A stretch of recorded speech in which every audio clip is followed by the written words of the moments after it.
Hello friends, स्वागत है आप सभी का हमारे इस यूट्यूब चैनल मेजर टारगेट पर। तो फ्रेंड्स, जैसा कि आपको पता है कि बिहार बोर्ड ने अपना ऑफिशियल मॉडल पेपर इंटरनेट पर जारी कर दिया है और जो मॉडल पेपर इंटरनेट पर जारी हुआ है ना, तो उसी मॉडल पेपर के आधार पर बिल्कुल ये नया मॉडल पेपर है और ये जो मॉडल पेपर बोर्ड एग्जाम 2021 के लिए काफ़ी महत्वपूर्ण है। तो प्लीज़ वीडियो को आप शुरू से लेकर अंत तक जरूर देखिएगा। तो आज के इस वीडियो में हम लोग विज्ञान के दूसरे नंबर मॉडल पेपर को सोल्व करेंगे, जिसमें 80 ऑब्जेक्टिव प्रश्न है और ये जो 80 ऑब्जेक्टिव प्रश्न है ना, बोर्ड एग्जाम 2021 के लिए काफ़ी महत्वपूर्ण है। तो फ्रेंड्स, जल्दी से वीडियो को लाइक कर दीजिए। उससे पहले हमारे चैनल पर नए हैं ना, तो प्लीज चैनल को सब्सक्राइब करके बेल आइकन को प्रेस करके ऑल पर जरूर सेलेक्ट कीजिएगा, ताकि जब भी मैं वीडियो अपलोड करूं तो आपके मोबाइल फोन पे नोटिफिकेशन पहुंच जाए। तो फ्रेंड्स, आइए देख लेते हैं आज का फर्स्ट प्रश्न। अब आइए देख लेते हैं आज का फर्स्ट प्रश्न, काफी महत्वपूर्ण प्रश्न को देखेंगे। प्लीज वीडियो को संपूर्ण जरूर देखिएगा। देखिए यहाँ पे कि अवतल दर्पण की फोकस दूरी उसकी वक्रता त्रिज्या की होती है। तो दोस्तों, यहाँ पे अवतल दर्पण की जो फोकस दूरी होती है ना, वो उसकी वक्रता त्रिज्या की आधी होती है। यानी कि कहने का अर्थ F बराबर जो होता है ना, R/2 होता है। इसको आप लोग याद रखिएगा। अब आइए देख लेते हैं दूसरा प्रश्न क्या करा है कि नेत्र लेंस की फोकस दूरी कम हो जाने से कौन सा दृष्टि दोष होता है। तो दोस्तों, नेत्र लेंस की जब फोकस दूरी कम हो जाता है ना, तो नेत्र में निकट दृष्टि दोष होता है। यानी कि यहाँ पे हमारा option number A right answer हो जाएगा। अब आइए देख लेते हैं तीसरा प्रश्न। क्यों, देखिए यहाँ पे क्या करा है कि लघु पतन के समय परिपथ में विद्युत धारा का मान होता है। तो दोस्तों, जब लघु पतन होता है यानी कि जब शॉर्ट सर्किट होता है, तो उस समय सर्किट में जो इलेक्ट्रिक करंट का जो मान होता है ना, बहुत अधिक बढ़ जाता है। यानी कि यहाँ पे हमारा option number C right answer हो जाएगा। अब आइए देख लेते हैं यहाँ पे चौथा प्रश्न क्या करा है कि निम्नलिखित में से कौन सा पद विद्युत परिपथ में विद्युत शक्ति को निरूपित नहीं करता है। तो यहाँ पे जो है ना, कौन सा पद जो है विद्युत परिपथ में विद्युत शक्ति को निरूपित नहीं करता है, देख लेते हैं। तो यहाँ पे हम लोग सबसे पहले देख लेते हैं कि विद्युत शक्ति को कौन निरूपित करता है। तो दोस्तों, यहाँ पे P बराबर जो फॉर्मूला होता है ना, क्या होता है, I² R होता है। यानी कि ये जो निरूपित करता है। और C को भी देख लेते हैं, P बराबर जो फॉर्मूला होता है ना, VI होता है, ये भी निरूपित करता है। और D को भी देख लेते हैं, और P बराबर जो फॉर्मूला होता है ना, V²/R होता है। लेकिन ये P बराबर जो फॉर्मूला होता है IR² नहीं होता है। यानी कि यहाँ पे ऑप्शन नंबर बी जो है हमारा राइट आंसर हो जाएगा। ये जो है ना, विद्युत परिपथ में विद्युत शक्ति को निरूपित नहीं करता है। अब आइए देख लेते हैं अगला प्रश्न को। देखिए यहाँ पे पांचवा प्रश्न क्या करा है कि अभिनेत्र लेंस फोकस दूरी में परिवर्तन किया जाता है। तो दोस्तों, यहाँ पे अभिनेत्र लेंस फोकस दूरी में जो परिवर्तन किया जाता है ना, वो आपका पक्षमापी मांसपेशियों के द्वारा किया जाता है। यानी कि यहाँ पे हमारा option number C right answer हो जाएगा। अब आइए देख लेते हैं छठा प्रश्न क्या करा है कि विद्युत मोटर परिवर्तित करता है। तो दोस्तों, यहाँ पे जो है ना, इलेक्ट्रिक जो मोटर होता है, ये जो परिवर्तित करता है ना, विद्युत ऊर्जा को यांत्रिक ऊर्जा में परिवर्तित करता है। यानी कि यहाँ पे जो है ना, हमारा option number B right answer हो जाएगा। अब आइए देख लेते हैं यहाँ पे सातवां प्रश्न क्या करा है कि विद्युत बल्ब में फिलामेंट में किस तत्व का उपयोग होता है। तो दोस्तों, यहाँ पे जो है ना, विद्युत बल्ब जो होता है उसका जो फिलामेंट होता है ना, टंगस्टन का बना होता है। यानी कि यहाँ पे option number A right answer हो जाएगा। तो आइए देख लेते हैं यहाँ पे आठवां प्रश्न की एक साधारण प्रिज्म कितने सतहों से घिरा होता है। तो दोस्तों, जो प्रिज्म होता है ना, वो आपका 5 सतह से घिरा होता है। यानी कि यहाँ पे हमारा option number C right answer हो जाएगा। अब चलिए अगला प्रश्न देखते हैं।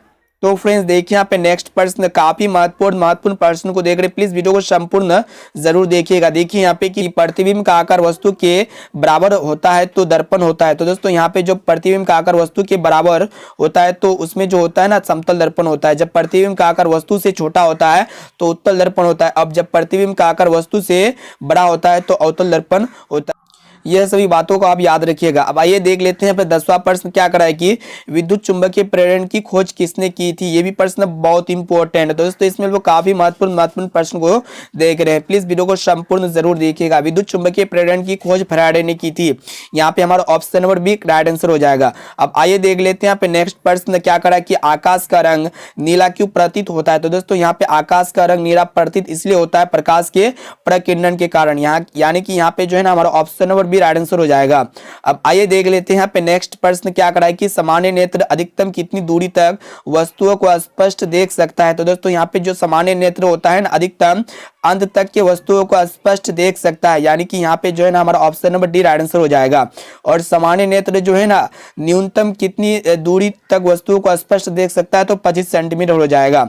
अब आइए देखिए यहाँ पे 93 प्रश्न यहाँ पे क्या करा है कि लेंस की क्षमता का SI मात्रक होता है। तो दोस्तों, यहाँ पे जो लेंस की क्षमता का जो SI मात्रक होता है ना, वो आपका क्या क्या होता है, डायोप्टर होता है, प्रति मीटर होता है, या फिर मीटर इनवर्स होता है। यानी कि यहाँ पे जो है ना, हमारा option number C right answer हो जाएगा, मीटर इनवर्स, यानी कि मीटर के पावर 1। और लेंस की क्षमता का जो प्रचलित SI मात्रक होता है वो आपका डायोप्टर होता है। ये भी चीज आप लोग याद रखिएगा। अब चलिए अगला प्रश्न को देख लेते हैं। तो फ्रेंड्स देखिए यहाँ पे नेक्स्ट प्रश्न क्या करा है कि यहाँ पे अभिक्रिया CuO plus H2 tends to Cu plus H2O में किसका अपचयन होता है। तो दोस्तों यहाँ पे एक रिएक्शंस दिया हुआ है और आप सभी को बतलाना है कि इस रिएक्शंस में जो है किसका अपचयन हो रहा है। तो यहाँ पे जो है ना हाइड्रोजन का उपचयन हो रहा है, यानी कि यहाँ पे जो है ना हमारा option number B right answer हो जाएगा। अब आइए देख लेते हैं यहाँ पे 15 नंबर प्रश्न क्या करा है कि सोडियम की संयोजकता क्या होती है। तो दोस्तों यहाँ पे सोडियम का जो वैलेंसी होता है, संयोजकता जो होता है ना वो आपका कितना होता है, 1 होता है, यानी कि यहाँ पे हमारा option number A right answer हो जाएगा। अब आइए देख लेते हैं यहाँ पे 16 नंबर प्रश्न क्या करा है कि एल्केन का सामान्य सूत्र है। तो फ्रेंड्स यहाँ पे एल्केन का जो सामान्य सूत्र होता है CnH2n+2 होता है, यानी कि यहाँ पे जो है ना हमारा option number C right answer हो जाएगा। और यहाँ पे जो है ना एल्किन का जो सामान्य सूत्र होता है CnH2n होता है। एल्किन का हम बोल रहे हैं, एल्किन का सामान्य सूत्र क्या होता है, CnH2n होता है। और अल्काइन का जो सामान्य सूत्र होता है CnH2n-2 होता है। इस सभी बातों को आप लोग याद रखिए। अब आइए देख लेते हैं यहाँ पे 17 नंबर प्रश्न क्या करा है कि उदासीन विलयन का पीएच मान क्या होगा। तो फ्रेंड्स जो उदासीन विलयन होता है ना तो उसका जो पीएच मान होता है 7 के बराबर होता है, और जो विलयन अम्लीय होता है उसका पीएच मान 7 से कम होता है, और जो विलयन क्षारीय होता है उसका पीएच मान 7 से अधिक होता है। अब आइए देख लेते हैं यहाँ पे नेक्स्ट प्रश्न काफी महत्वपूर्ण है कि आवर्त सारणी में कितने वर्ग है। तो फ्रेंड्स जो आवर्त सारणी होते हैं ना उसमें जो वर्ग होते हैं 18 वर्ग होते हैं, यानी कि यहाँ पे हमारा option number D right answer हो जाएगा 18। अब चलिए अगला प्रश्न देख लेते हैं, काफी महत्वपूर्ण प्रश्न को देखेंगे, प्लीज वीडियो को संपूर्ण जरूर देखिएगा। देखिए यहाँ पे नेक्स्ट प्रश्न क्या करा है कि कौन सा अधातु विद्युत का सुचालक होता है। तो फ्रेंड्स यहाँ पे आप सभी को बतलाना है जो अधातु है ना और ये विद्युत का क्या होता है, गुड कंडक्टर होता है। तो यहाँ पे ग्रेफाइट एक अधातु है और ये विद्युत का क्या होता है, सुचालक होता है, यानी कि इससे ग्रेफाइट से क्या होता है, करंट पास होता है। यहाँ पे हमारा ऑप्शन नंबर भी राइट आंसर हो जाएगा। अब आइए देख लेते हैं यहाँ पे नेक्स्ट प्रश्न 20 नंबर प्रश्न क्या करा है कि कार्बन क्या है। तो दोस्तों कार्बन एक प्रकार का क्या होता है, अधातु होता है, यानी कि यहाँ पे जो है ना हमारा option number B right answer हो जाएगा। अब आइए देख लेते हैं यहाँ पे नेक्स्ट प्रश्न क्या करा है कि निम्न में कौन दुर्बल अम्ल है। तो दोस्तों यहाँ पे जो है ना आप सभी को दुर्बल अम्ल बतलाना है, यानी कि वीक एसिड बताना है। तो दोस्तों यहाँ पे जो हमारा दुर्बल अम्ल जो होगा ना वो आपका यहाँ पे 21 का जो राइट आंसर हो जाएगा CH3COOH हो जाएगा, यानी कि यहाँ पे हमारा option number D right answer हो जाएगा। अब आइए देख लेते हैं यहाँ पे 22 नंबर प्रश्न क्या करा है कि पोटेशियम यानी कि के की परमाणु संख्या क्या होता है। तो दोस्तों जब पोटेशियम होता है इसका जो परमाणु संख्या होता है हमारा 19 होता है, यानी कि यहाँ पे हमारा option number A right answer हो जाएगा। प्लीज अभी तो वीडियो को लाइक नहीं की ना तो प्लीज वीडियो को लाइक जरूर कर दीजिएगा। चैनल पर नए तो प्लीज चैनल को सब्सक्राइब करके बेल आइकन को प्रेस जरूर कर दीजिएगा। अब आइए देख लेते हैं अगला प्रश्न। तो फ्रेंड्स देखिए यहाँ पे हमारा 23 नंबर प्रश्न क्या करा है कि ध्यानपूर्वक देखिएगा कि निम्न में से कौन मुख्यतः बायोगैस है। तो फ्रेंड्स जो बायोगैस होता है ना वो आपका मीथेन होता है, यानी कि यहाँ पे जो है ना मीथेन का जो सूत्र होता है CH4 होता है, यानी कि यहाँ पे 23 का जो राइट आंसर हो जाएगा बी हो जाएगा। अब चलिए यहाँ पे देखिए नेक्स्ट प्रश्न क्या करा है कि साधारण नमक का रासायनिक सूत्र क्या है। तो दोस्तों जो साधारण नमक होता है उसका जो रासायनिक सूत्र होता है NaCl होता है, यानी कि सोडियम क्लोराइड। यहाँ पे हमारा option number B right answer हो जाएगा। अब आइए देख लेते हैं यहाँ पे 25 नंबर प्रश्न क्या करा है कि किसी अभिक्रिया में भाग लेने वाले पदार्थ कहलाते हैं। तो दोस्तों किसी भी अभिक्रिया में भाग लेने वाले जो पदार्थ कहलाते हैं ना क्या कहलाते हैं, यहाँ पे हमारा option number C right answer हो जाएगा, अभिकारक कहलाते हैं। और किसी भी अभिक्रिया में भाग लेने वाले पदार्थ के जो फलस्वरूप नया पदार्थ का निर्माण होता है ना उसको हम लोग प्रतिफल कहते हैं, इसको भी आप लोग याद रखिए। अब आइए देख लेते हैं यहाँ पे नेक्स्ट प्रश्न क्या करा है कि कौन शून्य वर्ग का तत्व है। तो दोस्तों यहाँ पे आप सभी को बतलाना है कि शून्य वर्ग का जो तत्व है ना कौन है। तो यहाँ पे शून्य वर्ग का जो तत्व होगा यहाँ पे हीलियम हो जाएगा, यानी कि यहाँ पे He, यहाँ पे option number C right answer हो जाएगा। अब आइए देख लेते हैं यहाँ पे नेक्स्ट प्रश्न क्या करा है कि देखिए यहाँ पे 27वां प्रश्न कि स्वपोषी पोषण के लिए आवश्यक है। तो दोस्तों यहाँ पे स्वपोषी पोषण यानी कि जो स्वयं पोषण करते हैं ना पेड़ पौधे के लिए क्या क्या आवश्यक होते हैं, कार्बन डाइऑक्साइड, जल होता है, क्लोरोफिल होता है, सूर्य का प्रकाश, यानी कि यहाँ पे हमारा option number D right answer हो जाएगा।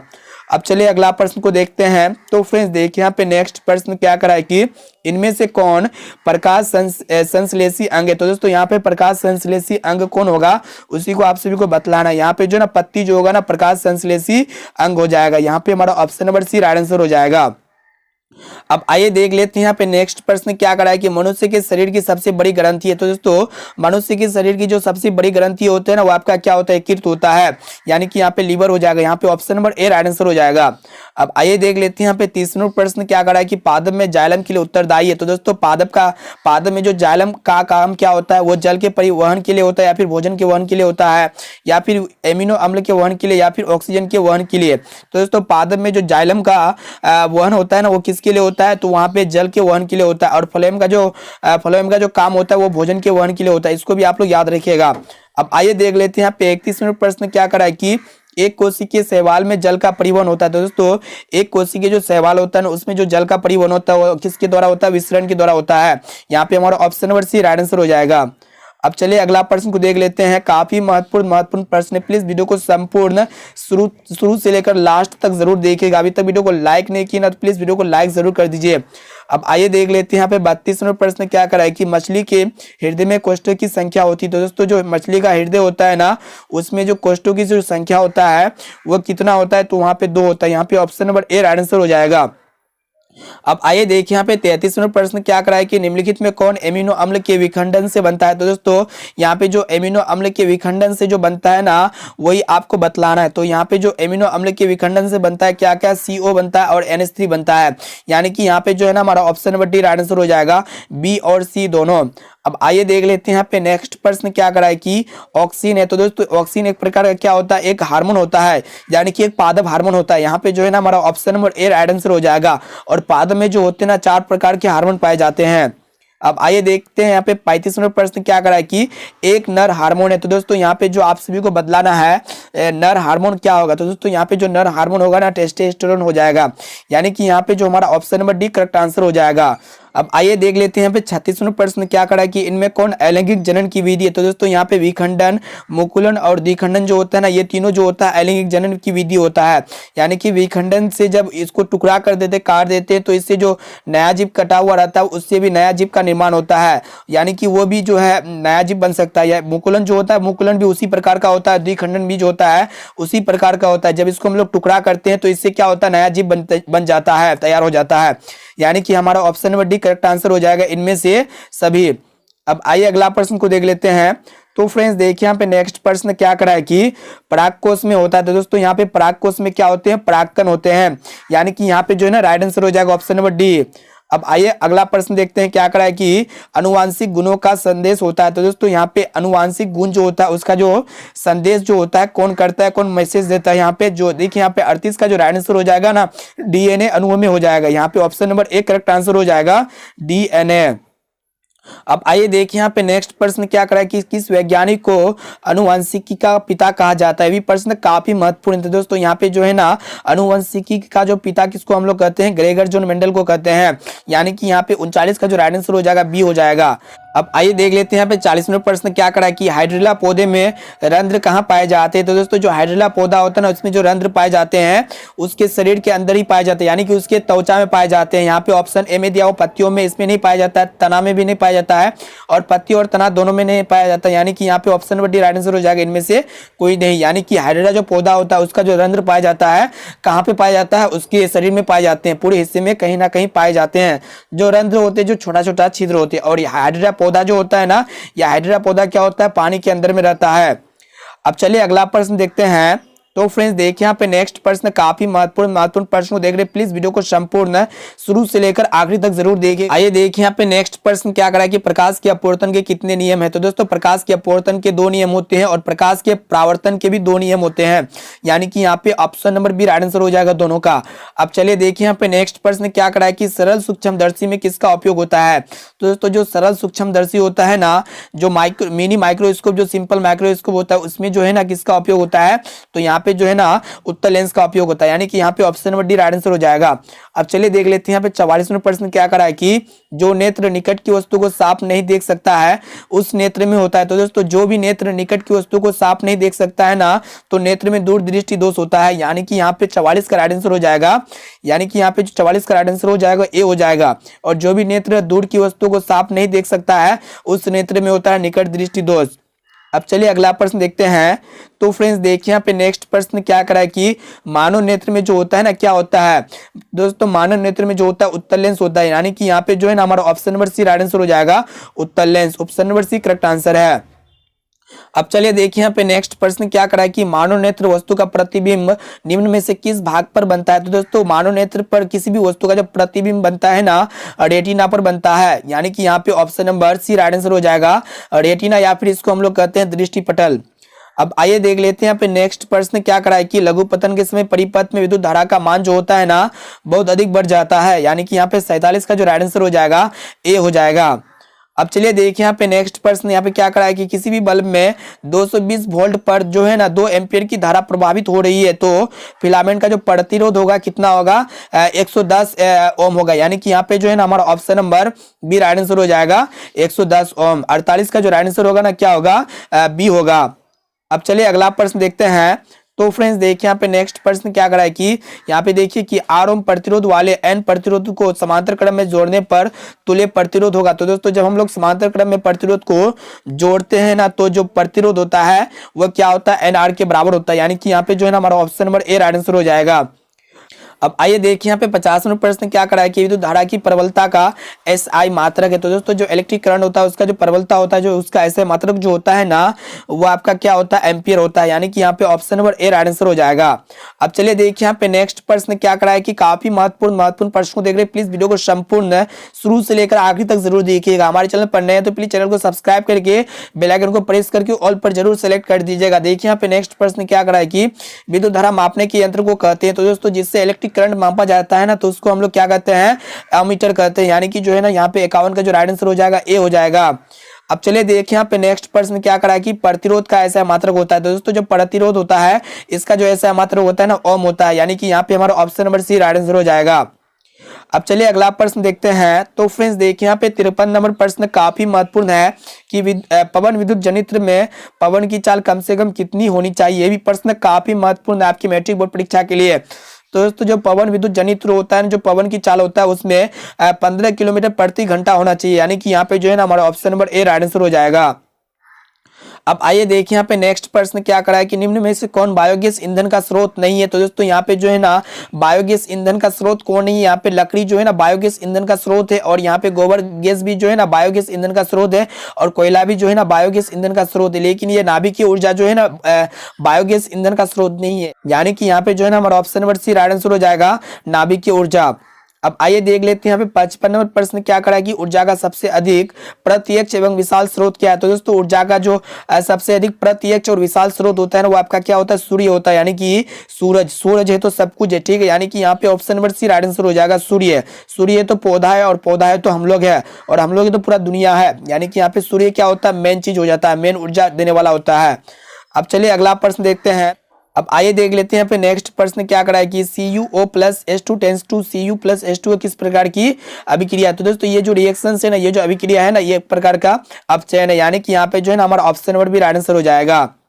अब चलिए देखिए यहाँ पे नेक्स्ट प्रश्न क्या करा है कि इलेक्ट्रॉन के हस्तांतरण से बने यौगिक कहलाते हैं। तो दोस्तों जो इलेक्ट्रॉन के हस्तांतरण से जो बने यौगिक कहलाते हैं ना, वो आपका विद्युत संयोजी कहलाते हैं। यानी कि यहाँ पे हमारा ऑप्शन नंबर भी राइट आंसर हो जाएगा।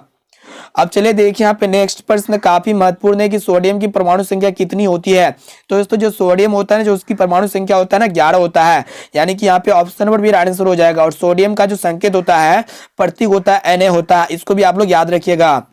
आइए देख लेते हैं यहाँ पे नेक्स्ट प्रश्न क्या करा है कि बेकिंग पाउडर की अनुसूत्र क्या है। तो दोस्तों बेकिंग पाउडर जो होता है ना, उसका जो अनुसूत्र होता है NaSO3 होता है। यानी कि सोडियम हाइड्रोकार्बोनेट होता है। अब आइए देख लेते हैं यहाँ पे नेक्स्ट प्रश्न क्या करा है कि निम्न में कौन विजातीय यौगिक है।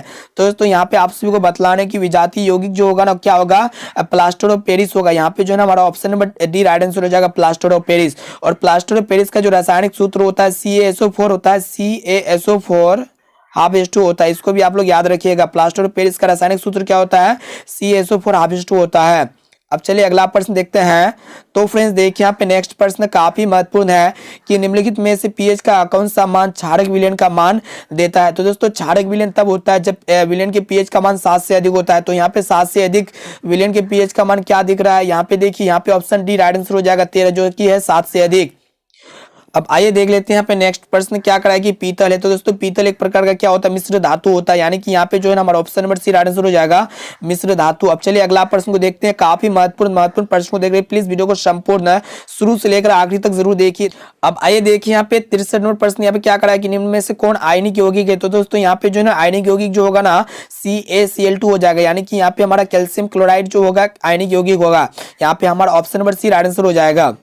अब आइए देखिए यहाँ पे 64 नंबर प्रश्न क्या करा है कि निम्न में से कौन सा पदार्थ ऑक्सीजन से संयोग नहीं करता है। तो दोस्तों यहाँ पे कौन सा पदार्थ में जो है ना ऑक्सीजन से रिएक्शंस नहीं करता है, तो गोल्ड। यानी कि सोना में जो है ना जंग नहीं लगता है। क्यों नहीं लगता है जंग, क्योंकि ये जो है ना ऑक्सीजन से संयोग नहीं करता। यहाँ पे जो है ना हमारा option number B right answer हो जाएगा।